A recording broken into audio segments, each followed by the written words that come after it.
नमस्कार। बनारस इन दिनों चर्चा में है, उसकी वजह ज्ञानवापी और श्रृंगार गौरी का मामला है। और ये मामला अदालत में पहुंचने के बाद आज दोनों पक्षों की एक बार फिर से 2 घंटे की सुनवाई हुई, बहस हुई और उसके बाद अदालत ने ये तय किया है कि 12 बजे कल यानी बृहस्पतिवार को फैसला इस मसले पर आएगा।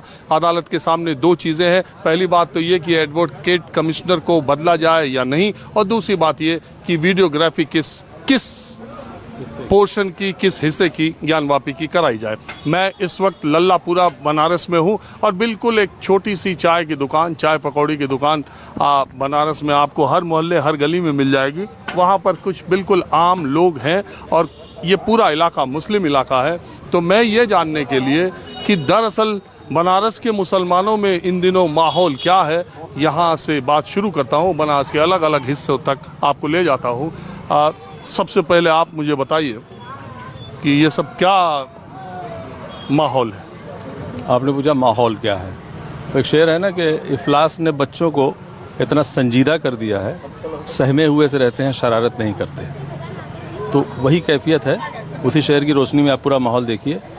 2 साल के कोरोना काल की मंदी और आर्थिक संकट के बाद थोड़ा सा कारोबार चला, स्थिति सामान्य हुई, दाल रोटी चलने के आसार पैदा हुए, तो ये मसला आ गया। अब ये मसला में अभी तो कोर्ट में गया है मामला, लेकिन पहले ही दिन कमीशन आने के बाद वहाँ जो माहौल बना, एक सेंसेशन, एक तनाव पूरे शहर में सनसनी सी फैल गई। उसका असर इस कारोबार पर पड़ा। तो कारोबारी परेशानी वो अलग, मुसलमानों के अंदर ख़ास तौर से अगर पूछें कि उनके अंदर क्या है, तो एक असंतोष, एक नाउमीदी, विश्वास का संकट, ये सारी चीज़ें मिला के उनको अंदर से जैसे एक खौफ सा है कि पता नहीं क्या हो, पता नहीं क्या हो। इसलिए कि पिछले जो तजुर्बे रहे हैं वो बाबरी से ले लीजिए, इसके अलावा तमाम मामला, तो एक डर सा समाया हुआ है सबको, किसी अनहोनी का डर। आम आदमी को इससे कुछ मतलब नहीं कि वहाँ क्या होता है, फैसला क्या होता है। आम आदमी को इसलिए कि उसकी रोज़मर्रा की पुरसुकून ज़िंदगी दरहम बरहम होने जा रही है। ये कैसे? मतलब ये कि अगर अशांति फैलती है, कोई अनहोनी घटना होती है, तो प्रभावित या मुतासिर तो हर तबका होता है ना। रोज़ी रोटी चली जाती है तो गरीब आदमी को तो सबसे बुनियादी ज़रूरत तो उसकी रोज़ी रोटी है, और वही सबसे पहले छिन जाती है। मिसाल के तौर पर ये साड़ी इंडस्ट्री है। यहाँ आसपास के लगभग 25 किलोमीटर दूर गांव के दायरे से कारीगर आते हैं काम करने के लिए। वहाँ पहले ही खबर पहुँच गई कि शहर में कुछ गड़बड़ है, उनका आना जाना प्रभावित हो गया, बंद हो गया। मैं भी तो 2 दिन से हूँ, शहर में ऐसा कोई गड़बड़ी दिखाई नहीं दे रही थी और मामला अदालत में है। हाँ, और अदालत जो फैसला करेगी वो तो सबको मानना पड़ेगा। वेरी सॉरी टू से, चैनल जो दिखा रहे हैं जैसे लग रहा है कि यहाँ भारत पाकिस्तान का युद्ध हो रहा है। ये सच है कि शहर में सड़क पर ऐसा कुछ नहीं दिख रहा है, एकदम सामान्य है। ये चैनल्स ने जितना सेंसेशन पैदा किया है और जिस खबर को जितना सेंसिटिव बना के, जितना तान के उन्होंने दिखलाया, अभी फ़िलहाल उसकी ज़रूरत नहीं थी, ना वैसी कोई स्थिति थी। अफसोस है न्यूज़ चैनल्स पे कि उन्होंने इस मामले को इतना तूल दिया, और जैसे लगता है कभी कभी एंकरिंग करते करते वो खुद एक पक्ष बन जा करके इतने जोश में आके बहस कर रहे हैं कि जहाँ तनाव न होना हो वहाँ तनाव हो जा रहा है। तो आपने सड़कों पर देखा, आम आदमी को कोई तनाव नहीं है, लेकिन किसी साड़ी की गद्दी में बैठ जाइए, व्यापारी से पूछिए क्या हाल है, कहेगा कारीगर नहीं आ रहे हैं, बाहर से ग्राहक आना बंद हो गए हैं। ये है, और उसी से हमारा ये आर्थिक उसका पहिया चलता है, रोज़ी रोटी का पहिया उसी पे टिका हुआ है। अगर मैं उस हिस्से की बात करूं, उस केस की बात करूं, अब वैसे तो अदालत में फैसला आएगा, जब मामला सब जुडिस हो तो उस पर ज़्यादा बात करना भी नहीं चाहिए। लेकिन कोर्ट कमिश्नर को अगर अदालत ने नियुक्त किया और कहा कि आप वहां मौके पर जाइए, ये साधारण कमीशन है और आप वहाँ पर जाइए, तो ये मुनासिब है कि कुछ लोग खड़े होकर कहें कि हम ये नहीं करने देंगे, हम ये नहीं करने देंगे? सवाल यहाँ ये पैदा होता है कि किन लोगों ने कहा। आइदर विपक्ष के वकीलों ने कहा, मस्जिद पक्ष के वकील ने कहा, या पब्लिक ने कहा। एक भी आप हमको विजुअल कहीं दिखला सकते हैं कि पब्लिक ने उनको रोका हो, और न्यूज़ बराबर चली कि मुसलमानों ने रोका, जबकि वो बड़े आराम से आए। 36 लोगों की लिस्ट थी, सबके पास पास था, सबका नाम था, और वो अपने पास के साथ बड़े आराम से अंदर गए। अंदर जो विरोध है वो लीगल ग्राउंड पर वकील ने किया, जो एकदम सामान्य प्रक्रिया है कानून की। जैसे वकील ने कहा कि हमें इनकी कार्यशैली पर विश्वास नहीं हो रहा है, ये भरोसा नहीं है इनके ऊपर, तो ये तो एकदम सामान्य कानूनी प्रक्रिया है। नहीं, उसमें कोई एतराज नहीं है। कोर्ट, मैं कह रहा हूँ, जिला अदालत के फैसले से कोई एक पक्ष अगर संतुष्ट नहीं है तो उसको ऊपरी अदालत में भी जाने का, और दूसरी चीज़ ये कि कोर्ट में रोजाना टीए ट्रांसफर एप्लीकेशन मूव होती है। पक्षकार में से वादी या प्रतिवादी कोई भी कहता है कि साहब जज साहब से कि पहले ये कहता था कि लगता है जज साहब हमारा केस समझ नहीं पाए। आज की शैली है कि जज साहब पर हमको भरोसा नहीं है, इंसाफ नहीं मिलेगा, इसलिए हमारा केस कहीं और ट्रांसफ़र कर दिया जाए। रोज़ाना सामान्य रूप से नॉर्मल तरीके से टीए मूव होता है, कोई हंगामा नहीं होता। यहाँ अगर एक कमीशन पर विश्वास नहीं रहा, ये कहा कि हमको इनके ऊपर विश्वास नहीं है, तो इसमें क़यामत कहाँ से आ गई? कोर्ट को अधिकार है, वो चेंज कर देंगे, तब्दील कर देंगे, दूसरा कमीशन नियुक्त कर देंगे। वो तो है ही। अब जो अदालत फैसला देगी उसके बाद देखा जाएगा। एक बात और लेकिन कह दें, अदालत जो फैसला कर दे देगी, मुसलमान उसको मानता है, अब मान के दिखाया है। जब पीछे कमिटमेंट हुआ कि जो फैसला अदालत करेगी हम मानेंगे, तो माना है कि नहीं आप बता दें? माना है। और इस बार भी शांति से कोर्ट को फैसला करने दें। हाँ, लेकिन अफसोस होता है कि ये मसला क्या है और ये मसला क्यों है, सवाल साथ में ये भी जुड़ा हुआ है। कहाँ से इसकी ज़रूरत आ गई इस मसले को उभारने की? विकास के रास्ते को तलाशने के लिए इतिहास की कब्रें खोदने की ज़रूरत कहाँ से आ गई और कहाँ कहाँ खोदेंगे? और संशय क्यों पैदा होता है? विदेशों में हमारी छवि क्या बनेगी, ताज्जुब होता है। ताजमहल पे एतराज़ हो रहा है, अगर एतराज़ है और चैलेंज कर दिया जाए कि जाओ उसको तोप से उड़ा दो, फिर देखो कि विदेशों में छवि क्या बनती है देश की।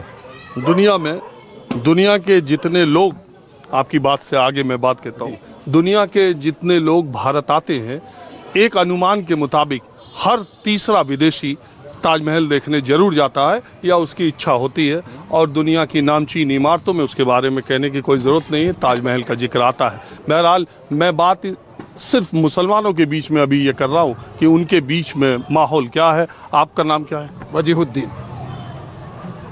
तो इसको लेके मुसलमानों में माहौल क्या है जो ये चल रहा है? माहौल में बेचैनी है और कुछ नहीं है। क्यों यहाँ है? लेकिन बेचैनी है कि सरकार की अदालतें पर तो भरोसा है, अदालतें होंगे, मगर जो प्रशासन है और जो हमने माजी में अपना खोया है, और इसकी ज़रूरत क्या है? श्रृंगार गौरी का दर्शन हो रहा था, इस साल में एक बार होता रहा था। 1991 का जो वर्ष से पहले एक्ट आया, उसके तहत अब गड़े मुर्दों को उखाड़ेंगे तो इससे तनाव पैदा होगा, बेचैनी होगी। अब बेचैनी है कि कल क्या होगा। देखो, जो काशी विश्वनाथ का कॉरिडोर बना है, गेट नंबर 4 से ज्ञानवापी मस्जिद में जाने के लिए रोजाना 5 वक्त की नमाज अदा करने के लिए मुसलमान गेट नंबर 4 से काशी विश्वनाथ कॉरिडोर के गेट से अंदर जाते हैं। श्रृंगार गौरी जो लोग वाद दाखिल किए हैं, वो कहते हैं कि 94 के पहले रोज वहाँ पूजा पाठ होती थी। वो अगर हिस्सा आप देखें तो मस्जिद के बाहरी बैरिकेडिंग लगा गया है। वो सर उस वक्त की अदालतें ने कुछ सोच कर उस पर बैन लगाया था कि इसको बैरिकेडिंग में लिया जाता है, क्योंकि मस्जिद के जब बाबरी मस्जिद पर केस आने लगा, गिराने का कार सेवा का जब ऐलान होने लगा, आह्वान होने लगा, तो इसी के मद्देनजर इसको सुरक्षित रखने के लिए बैरिकेडिंग किया गया कि तो सारी जगहों पर मंदिर मस्जिद के जहाँ भी विवाद थे, बाबरी मस्जिद के विध्वंस के बाद उन सारी जगहों की सुरक्षा व्यवस्था के मद्देनजर बढ़ाई गई और बैरिकेडिंग लगाई गई। मेरा सवाल ये है कि जो वाद दाखिल किया है, जिन लोगों ने भी किया है, वो कह रहे हैं कि जो 94 के पहले की स्थिति थी वो स्थिति बहाल की जाए। कोर्ट का फैसला आने हम इंतजार करेंगे, मगर कोर्ट ने ये नहीं कहा था कि हम मस्जिद के अंदर घुस के वीडियोग्राफी कीजिए। हमारा विरोध इस पर था, मस्जिद कमेटी का वीडियोग्राफी का विरोध नहीं कर रहे हैं। अदालत अपना फैसला देगा, उसको हम सर तस्लीम हम करेंगे, मगर हम अदालत ने कहीं नहीं कहा था कि हम मस्जिद के अंदर घुस के वीडियोग्राफी कीजिए। एक जो आपकी बात मैं मानता हूं कि अदालत का जो फैसला आएगा उसको मानना ही पड़ेगा सबको, लेकिन एक बात, एक मैसेज, एक ये कहा गया और ये चलाया गया कि मुसलमान जो है अदालत की बात मानने के लिए भी राजी नहीं है और कह रहे हैं कि हम नहीं करने देंगे। मीडिया का प्रोपगंडा है, हमने कभी ऐसे नहीं कहा। हाँ भाई, हमारी जो मस्जिद कमेटी इंतजामिया थी उसने कहा कि स्वागत किया, वीडियोग्राफिंग कीजिए। उन्होंने साथ में कहा, जब जो विपक्ष के थे, जो प्रतिवादी थे, उन्होंने कहा कि हम मस्जिद के अंदर वीडियोग्राफी। अच्छा, एक बात बताओ, क्या आम मुसलमान को बनारस के उस मुकदमे में कोई इंटरेस्ट है? नहीं, इंटरेस्ट नहीं है, मगर वो मस्जिद के लिए जब मस्जिद पर आफत आएगी तो उनको दिल दुखेगा। आपका नाम क्या है मियां? मोहम्मद अख्तर अंसारी। क्या करते? साड़ी का काम? हाँ, साड़ी का। अंसारी सब साड़ी का काम? हाँ, सब। हाँ? और लोग भी करते हैं, खान लोग भी करते हैं, जैसे ज़्यादातर अंसारी लोग के जिम्मे। और जो सबसे ज्यादा चर्चित अंसारी है मुख्तार अंसारी, उनका साड़ी से कोई लेना साड़ी से कोई लेना देना है उनके। ना हम लोग से कोई लेना देना है, ना हम लोग से कोई लेना देना है। तो एक बात बताइए कि अब थोड़ा दूसरे तरीके से मैं देखना चाह रहा हूँ। पीछे बहुत सालों से 25, 30, 40, 50 सालों से बनारस में साड़ी का उद्योग ज़्यादातर कारीगर, मजदूर, साड़ी बनाने बुनने वाले ये सब मुस्लिम है ज़्यादातर। नहीं, मुस्लिम सब नहीं है। 50% मुस्लिम है तो 30% हिंदू भी हैं। 80% में कारोबार जो बड़ा करने वाले हैं वो हिंदू हैं। वो हिंदू है। हाँ, तो एक साइकिल के 2 पहिए के तौर पे ये साड़ी का उद्योग चला करता था। उसमें आजकल क्या है, वहाँ भी तो हिंदू मुसलमान नहीं हो गया? नहीं वहाँ हो नहीं गया, लेकिन थोड़ा सा तनाव डर बना हुआ है। वो तो जब होता है ऐसा माहौल तो हो ही जाता है। अब कारोबार पे तो असर पड़ा ही है। थोड़ा सा बाहर का व्यापारी नहीं आएगा सुन के कि बनारस में माहौल ऐसा है। लेकिन एक बात बताइए, जब मामला अदालत में है तो डर किस बात का? जो सही होगा फैसला होगा। डर कोई बात का नहीं है। डर तो खाली टीवी देखने से अब डर लगता है। टीवी पे हम बैठते हैं तो लगता है कि साला दंगा हो रहा है। अब जब मोहल्ले में घूमते हैं तो बड़ा अच्छा माहौल लगता है। हाँ, हमने टीवी मोबाइल देखना बंद कर दिया। मोबाइल अपने बच्चों को दे दिया, खाली सोशल मीडिया देख करके कि जब देखो तो मोबाइल में दंगा ही लग रहा है कि यहाँ हो गया वो। जब से मोबाइल नहीं देख रहे बहुत सुकून है। अब तो लगता है कि टीवी भी देखना बंद कर देना पड़ेगा। टीवी पे तनाव है। माहौल बनारस हम पूरा रोज घूमते हैं, बहुत अच्छा माहौल है। तो आपका नाम क्या है? अल्ताफ़ खान।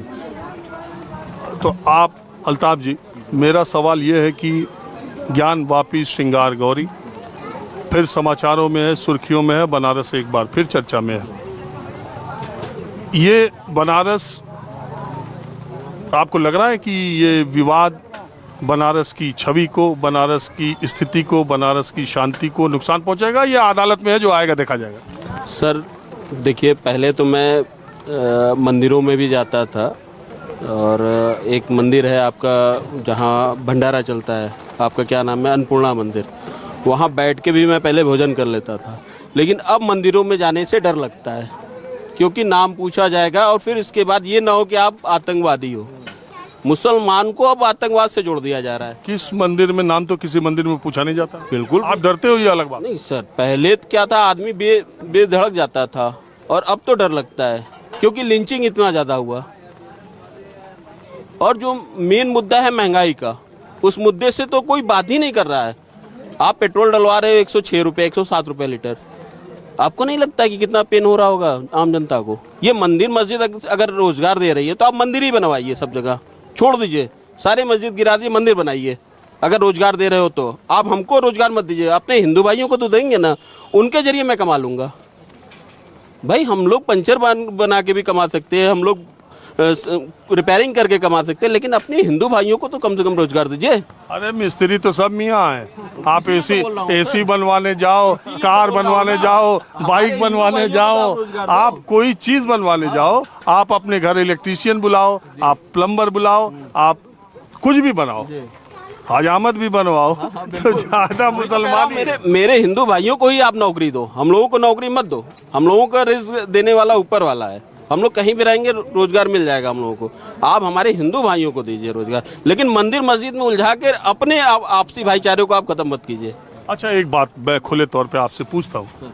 बहुत लोगों की ये मान्यता है कि मुसलमानों में शिक्षा का स्तर तो बहुत कम है ही, ठीक है, बहुत कम स्तर है, जाहिलियत जिसको कहा जाता है, उसकी वजह से भी वो धार्मिक तौर पर कुछ कट्टर ज्यादा हो जाते हैं। बहुत लोग ऐसा मानते हैं। मैं मुसलमान से मुलायम तो कोई कौम ही नहीं है। वो अनपढ़ है इसलिए आपकी कदर कर रहा है। अगर वो पढ़ा लिखा होता तो आपसे नौकरी के लिए लड़ाई लड़ता और छीन लेता नौकरी। पढ़ता नहीं है ना, पढ़ेगा तब तो नौकरी। भाई वो बढ़िया है कि पढ़ नहीं रहा है, जितना पढ़ रहा है उतने में वो बढ़िया है। वो अपने हक जहाँ मानने लगेगा ना, तो फिर आप कहेंगे ये अफगानिस्तान से आ गया। ये भी तो सोचिए आप। जितना ये देखो, इस बात से मैं इत्तेफाक नहीं रखता, इसलिए नहीं रखता कि मैं बहुत सारे मुस्लिम इलाकों में जाता रहता हूँ, और इस देश में, हिंदुस्तान में खास करके, मुसलमानों की आबादी किसी मुस्लिम देश से ज़्यादा है, और बहुत सारे मुस्लिम देशों से ज़्यादा अच्छी स्थिति में हिंदुस्तान के मुसलमान। अरे हिंदुस्तान में बहुत सुकून है, मुझे हिंदुस्तान में कोई दिक्कत नहीं। मगर ये सरकार जब से आई है तो जो हमको हर वक्त एक 80% को दिखाती है कि 20% आपको खतरा है। 80% पॉपुलेशन कोई रोज समझाया जाता है कि 20% से आपको खतरा है। हम 20% खतरा पता करेंगे? तो ऐसा कुछ पुराना इतिहास भी 20% वालों का होगा। भाई देखिए, वो इतिहास का जब करेंगे तो यहाँ पर अब आप आएंगे तो इब्राहिम लोदी, हुमायूं, मैं ये कह रहा हूँ जब पुरानी बातें की जाती है, देखो मैं ये मानता हूँ कि पिछले 10-8 वर्षों में देश में मुस्लिम वोट बैंक की राजनीति खत्म हो गई। अब मुस्लिम वोट बैंक की राजनीति खत्म हो गई ना, और मैं ये भी मानता हूँ कि आज़ादी के बाद बहुत वर्षों तक मुसलमानों को एक वोट बैंक से ज्यादा कुछ नहीं माना गया। एकदम मैं आपकी बात इत्तेफाक रखता हूँ। मुझे हाथ सच्चर कमेटी की रिपोर्ट एकदम आया है, दलितों से खराब स्थिति सच्चर कमेटी की रिपोर्ट, और उन्हीं सरकारों के जमाने में आया। वो सरकार को मैं यहाँ पर कोई सर्टिफिकेट नहीं दे रहा, सरकारों ने हमसे हमारे साथ बहुत अच्छा सलूक किया है। हमारी बदकिस्मती है कि हमने कांग्रेस को चुना, में नाम लेने में कोई उसमें गुरु नहीं है, मगर हमारी बदतर हालत होती चली गई, उतनी चली गई कि हम नौकरी से और घटते घटते चले आए। तो फिर जब चर्चा करते हैं, मैं किसी पार्टी उसकी बात नहीं कर रहा हूं, लेकिन जब हम चर्चा करते हैं मुसलमानों के बीच में, फिर मुसलमान 214 को जल विभाजक रेखा क्यों कहता है? क्यों 2014 से इधर, 2014 के उधर? क्या उसके पहले बहुत हालात क्रेडिट नहीं लेती थी लिंचिंग के या उसका? आज 80 और 20 के बाद हमारी सरकारें करती हैं। जब हमारे सरकार 80 और 20 की बात करेगी तो हमारे अंदर शंका होगा, मुझे डर लगेगा कि जब सरकार और 80-20 की बात करती है, भाई सरकार 80-20 की बात कर रही है, हम तो नहीं कर रहे हैं। आप क्या कह रहे थे? ये रोना तो रोया जाता है कि मुसलमान दलितों से बदतर है, ये सच्चर कमेटी की रिपोर्ट ने भी बताया, ये सच्चाई भी है, और शिक्षा के क्षेत्र में पिछड़ा है, ये रोना रोया जाता है। सवाल इस पर बहस कभी नहीं होती कि पिछड़ा क्यों है। आज़ादी के पहले ये मुसलमान शिक्षा के क्षेत्र में पिछड़ा नहीं था। आज़ादी के पहले ये जिन जिन क्षेत्रों में 40% था, उस सब में 1.5% और 2% आ गया, और आरोप ये लगा कि तुष्टीकरण की नीति हो रही है। तो इतनी तुष्टीकरण हुई कि शिक्षा के क्षेत्र में, राजनीति के क्षेत्र में, आर्थिक क्षेत्र में हम सब में पीछे चले आए। तुष्टीकरण भी होती रही, हम पीछे भी होते रहे। इस पर तो बहस हो कभी, हम शिक्षा के क्षेत्र में पीछे गए क्यों? आज़ादी के बाद सबसे दुर्भाग्यपूर्ण घटना ये हुई कि यहाँ के मुसलमानों, पहले बात हुई कि यहाँ का एलिट, सुनिए मैं बता रहा हूँ, बदलती शिक्षा व्यवस्था, बदलती सामाजिक व्यवस्था, बदलते दुनिया के तौर तरीकों से शायद मुसलमान अपने, मेरा ऐसा रीडिंग है, मैं गलत भी हो सकता हूँ, वो कदम ताल नहीं कर सके। जब दुनिया कंप्यूटर की तरफ आगे बढ़ रही थी, आप अपने बच्चों को मदरसों में भेजने लगे। जब दुनिया दूसरे विधाओं में आगे बढ़ रही थी, तब आप अपनी आने वाली पीढ़ियों को उस तरफ नहीं धकेल पाए। ये भी एक वजह हो सकती है। ये वजह है। इसमें मुस्लिम नेतृत्व भी कम जिम्मेदार नहीं है, लेकिन बख्शा केंद्रीय और मेन स्ट्रीम राजनीति को भी बख्शा नहीं जा सकता। मिसाल के तौर पर क्या कारण था कि उर्दू जैसी प्यारी ज़बान को और सिलेबस से बाहर कर दिया गया?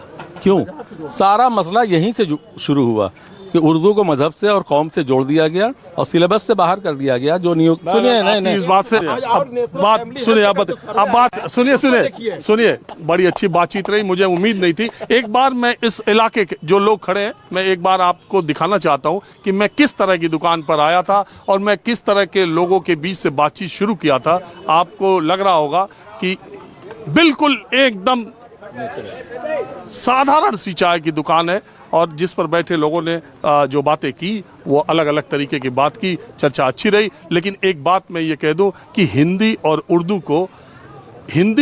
उर्दू को जब तक सूरज चांद रहेगा तब तक कोई अलग नहीं कर पाएगा, क्योंकि मेरा दावा है कि हिंदुस्तान का एक आदमी लगातार एक मिनट अगर हिंदी बोलेगा तो उसमें उर्दू के शब्द उसके जाने अनजाने उसकी जुबान पर आ ही जाएंगे। तो बिल्कुल आम मुसलमानों के बीच ज्ञानवापी श्रृंगार गौरी को लेकर के माहौल क्या है, ये जानने के लिए मैं लल्लापुरा इलाके में हूँ बनारस का। जब बात शुरू की कम लोग थे, धीरे धीरे शाम हो गई, लोग भी बढ़ते जा रहे हैं। तो आप क्या करते हैं? मैं साड़ी का कारोबार करता हूँ। मेरा सवाल यही है कि मुसलमान में डर क्यों है? डर का मतलब कई बार लोग सोचते हैं कि कुछ गड़बड़ है क्या? नहीं, मुसलमान के अंदर डर नहीं है। मुसलमान के अंदर एक चिंता है कि ये हर कुछ दिनों के बाद एक नया शगुफा उभर के सामने आ जाता है, ये आखिर कब तक चलेगा। यहाँ चाहे हिंदू हो या मुसलमान हो, बनारस का या किसी भी शहर का, वो अपनी रोजी रोटी से लड़ रहा है। इन सब चीज़ों से कब तक लड़ेगा वो? आज लोगों के पास रोज़गार नहीं है। जो लोग काम पहले 10 घंटा 12 घंटा करते थे, वो आज 4-5 घंटा काम करके अपना किसी तरह से रोजी रोटी चला रहे हैं। और आज 500-400 साल से, जितने भी साल से मस्जिद वहाँ पे है, मंदिर वहाँ पे है, किसी को कोई ऑब्जेक्शन नहीं है, कोई आपत्ति नहीं है उस मस्जिद से, उस मंदिर से। 400 साल के बाद आज ये एक नया विवाद शुरू हो गया कि वहाँ पे ये पूजा करने की इजाज़त दी जाए। आज अगर उनको अदालत पूजा करने की इजाज़त दे देती है तो फिर वो कहेंगे कि ये पूरा परिसर हमारा है। ये आखिर कब तक चलेगा? मुसलमान ये सोच रहा है, इससे चिंता में है। मुसलमान के अंदर किसी चीज़ का डर नहीं है। अदालत में फैसला है, मुसलमान हमेशा से अदालत की बात माना है, आज भी अदालत की बात मानेगा। आप इस शहर में बहुत मतलब लाखों मुसलमान रहते हैं। जिस दिन सर्वे हो रहा था वहाँ पे बहुत से मुसलमान नहीं गए थे। जो लोग नमाज़ पढ़ने गए थे वही लोग वहाँ पे थे। पूरा शहर का मुसलमान अपने अपने कारोबार में था। उसको भी शहर के लोगों को भी मीडिया से ही जानकारी मिल रही थी कि वहाँ पे क्या हो रहा है। उसका कोई अपना स्रोत नहीं था। मीडिया अगर इन सब चीज़ों को जितनी हवा देगा उतनी चीज़ें लोगों के अंदर भय पैदा होंगी, डर पैदा होगा। ये तो मीडिया का काम है। ये मीडिया तो अपना काम कर रहा है, खैर अलग अलग तरीके से अलग अलग लोग। लेकिन एक बात ये है कि अयोध्या विवाद जब 1948 से पहले तो कोतवाली अयोध्या में एक मुकदमा दर्ज कराया गया, उसके बाद 1949 से लगातार जब यह अदालतों में अलग अलग अदालतों से बढ़ते हुए आगे बढ़ा तो इसमें एक पक्ष निर्मोही अखाड़ा भी था अयोध्या विवाद में, जो स्वामित्व का हिस्सा मांगता था। निर्मोही अखाड़ा के महंत थे भास्कर दास, बाबरी मस्जिद के पक्षकार थे हाशिम अंसारी। दोनों एक ही गाड़ी में बैठ करके इस मुकदमे की पैरवी के लिए लखनऊ और फैजाबाद की अदालतों तक जाते थे। यहाँ तक कि जब सुनवाई के दौरान ब्रेक होता था तो अदालत में दोनों नाश्ता भी एक साथ करते थे। दोनों आज इस दुनिया में नहीं है। मैंने आज के 10-12 बरस पहले उन दोनों पर एक कार्यक्रम बनाया था, भास्कर दास और हाशिम अंसारी। और जब अयोध्या विवाद में सियासत ने कदम रखा 90 के दशक के शुरुआत में, उसके बाद से अयोध्या विवाद न सिर्फ पेचीदा मुकदमा रह गया बल्कि वो देश का सबसे बड़ा सियासी मुद्दा बन गया। न जाने कितनी सरकारें देश में उसकी वजह से बनी, न जाने कितनी सरकारें उसकी वजह से गिरी, न जाने कितनी पार्टियां फर्श से अर्श पर पहुंच गईं और न जाने कितनी पार्टियां अर्श से फर्श पर आ गईं। अब एक बार फिर जब अयोध्या विवाद का हल हुआ और ये तय हुआ कि वहाँ पर राम मंदिर होगा, भव्य राम मंदिर का निर्माण हो रहा है, देश ने इस फैसले को जब मान लिया तो अब एक बार फिर से अलग अलग इलाकों में कभी मथुरा, कभी काशी, कभी ताजमहल की चर्चा फिर से छिड़ने लगी है। तो फिर से क्या उसी तरह के सियासी तवे पर रोटियां सेकने का इंतजाम होने लगा है? और यही डर समाज के अलग अलग हिस्सों में भी है और तनाव की वजह या इस बेकरारी की वजह से मुसलमानों के बीच माहौल क्या है, मैं बात कर रहा हूँ। बहुत गर्मी थी जब मैंने बातचीत यहाँ पर शुरू की ये चर्चा, और अब कुछ बारिश की बूंदें यहाँ होने लगी है। तो मुझे भी उम्मीद है कि ये जो पूरा मसला इतना गर्म है और मौसम के साथ इस मसले में भी बारिश की तरह जैसे कुछ आनंद अभी आया है, ठंडक आएगी और एक सुकून समाज महसूस करेगा। आप क्या कहना चाहते हैं? आपने कई बार पूछा कि जब आप अदालत के फैसले को मानेंगे और मामला अदालत में है तो बेचैनी क्यों है? एक आदमी हमारे घर के अंदर दाखिल हो रहा है और वो मेरी निगाह में मशकूक है, उसके ऊपर मुझे इत्मीनान नहीं है। वो जैसे ही पहले ज़िले पर कदम रखता है हमारे कान खड़े हो जाते कि मेरा घर सुरक्षित नहीं है। तो ये तो आपका डर है, हो सकता है वो आपका बहुत शुभचिंतक हो। नहीं, ये तो जब पीछे उस तरह के हादसे से हम गुजर चुके हैं तो हमारी शंका नाजायज़ और बेबुनियाद नहीं है। यहाँ श्रृंगार गौरी तक मामला नहीं है। अभी से ये आवाज़ इको करने लगी है कि उसके तहखाने में 25 फीट नीचे शिवलिंग है। और एक सज्जन बड़े जिम्मेदार व्यक्ति वो टीवी चैनल के पैनल पे बैठ के दावा कर रहे थे कि कल मुझसे ज्ञानवापी के पास एक 80 साल के बुजुर्ग काशीवासी ने बताया कि उनको ये ज्ञान है कि इसके 50 फीट नीचे शिवलिंग है। ये बुनियाद खड़ी करके जिस दिन उसकी खुदाई, देखिए किसी भी इमारत का आर्कियोलॉजिकल सर्वे देखिए आगे क्या होगा, कौन क्या कह रहा है, इसमें उसमें बहुत जाने के बजाय जो अभी सामने है, जो सामने आएगा उसको उसी तरह से देखा जाएगा। झांकी तो कहा दिया गया है ना, अयोध्या काशी और मथुरा झांकी है। तो झांकी जो है अयोध्या के मसाइल पे जब अयोध्या उठा था तो काशी और मथुरा तो उसमें इंक्लूड विश्व हिंदू परिषद कर ही दिया था कि हमको तीनों चाहिए। देखो आप विश्व हिंदू परिषद कोई बात कहे, जहाँ तक राम मंदिर का सवाल है वो फैसला देश की सबसे बड़ी अदालत ने दिया है, इसलिए सबने स्वीकार किया। वो किसी सरकार ना उसकी सरकार कोई क्रेडिट ले सकती है, कोई सरकार लेना चाहे लेना चाहे ले, सुने, लेकिन वो फैसला देश की सबसे बड़ी अदालत का था। हमने तस्लीम किया है, हमने तस्लीम किया और अदालतें हमें ना जब भारत की अदालत पे कि अभी वो बचे हैं अभी वो जब बचे हैं भारत की अदालतों देखिए आज ही देशद्रोह पर सुप्रीम कोर्ट का फैसला आ गया। स्वागत योग्य है। हाँ बताइए आप क्या करते हैं, क्या नाम है? जैद वसी नाम है और मैं स्टडी करता हूँ। तो किस क्लास में हो आप? बीएससी कर रहा हूँ, सेकेंड ईयर, ग्रेजुएशन है। युवा मुसलमान क्या सोच रहा है अभी? सर जब माहौल टेंस होगा तो हर चीज़ पे असर पड़ेगा। कम्युनल हार्मी जब जब डिस्टर्ब हुई है और हर दुनिया में देखा गया है तो इकोनॉमिकल बैकलैश फेस करना पड़ा है। अब अभी हम श्रीलंका का देख चुके हैं, म्यांमार बगल में है, अफ़गानिस्तान, जहाँ जहाँ जब मेजोरिटिज़म हावी हो गया वहाँ डिस्टर्बेंस हुई है, जिससे जॉब हर चीज़ पे असर करता है। आज के यूथ को जॉब की इम्पोर्टेंस है। वो अगर हम पुराने मुद्दे उठाएंगे 1600 के, जैसे कि ताजमहल का उठा कि वो तेजो महल था, कुतुब मीनार में कि वो विष्णु स्तंभ था, जबकि आप सब लोग के मोहम्मद का तो सब लोग नाम जानते हैं, आर्कोलॉजिस्ट, उन्होंने कहा वो राम मंदिर है तो सब ने एक्सेप्ट किया। जब वो कह रहे हैं कि कुतुबुल इस्लाम मस्जिद, देखो के महमूद के कहने पर किसी के महमूद देश की अदालत नहीं है। जब के महमूद को मैं जानता हूँ, आर्कियोलॉजिस्ट हैं, उन्होंने कहा था और वो खुदाई के दौरान वहाँ मौजूद भी थे जब अदालत के निर्देश पर।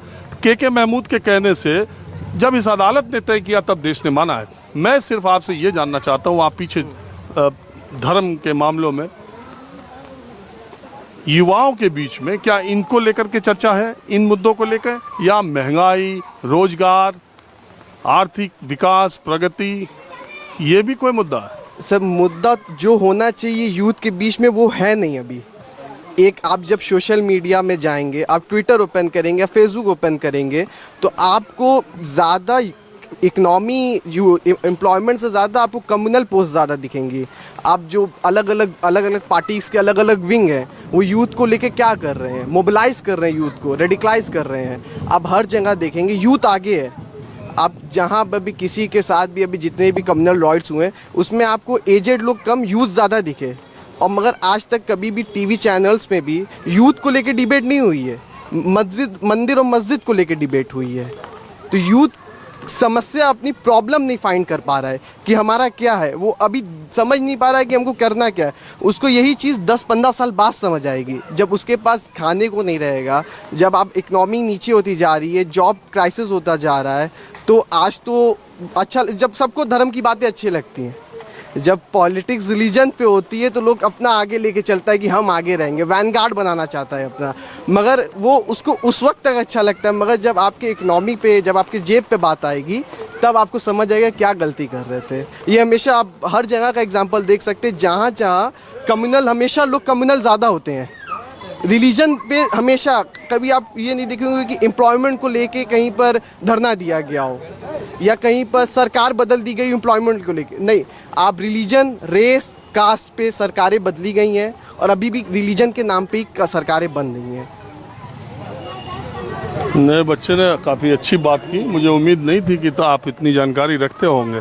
ये देशद्रोह के मुकदमे के बारे में कुछ पता है आज सुप्रीम कोर्ट का जो फैसला है? यस सर, 124A को सुप्रीम कोर्ट ने अभी रोक दिया है। सेंट्रल गवर्नमेंट से कहा है कि आप इसको रिव्यू करें, जुलाई तक का वक्त दिया है, क्योंकि सुप्रीम कोर्ट ने कहा कि इसके खिलाफ पेटिशन मेजर जर्नल्स, बड़े बड़े एडिटर गिल्ड पक्षकार था कि सेडिशन को रिमूव किया जाए, क्योंकि जर्नलिस्ट और जो लोग फ्री स्पीच पे अटैक हो रहा था, इससे सेडिशन से फ्री स्पीच पे अटैक हो रहा था और गवर्नमेंट ने भी ये एक्सेप्ट किया। हनुमान चालीसा पढ़ने पर या कहने पर कि हम हनुमान चालीसा पढ़ेंगे, उस पर राशिदुल लग गया। ये सरकारों के डिस्क्रिप्शन पे हो गया था।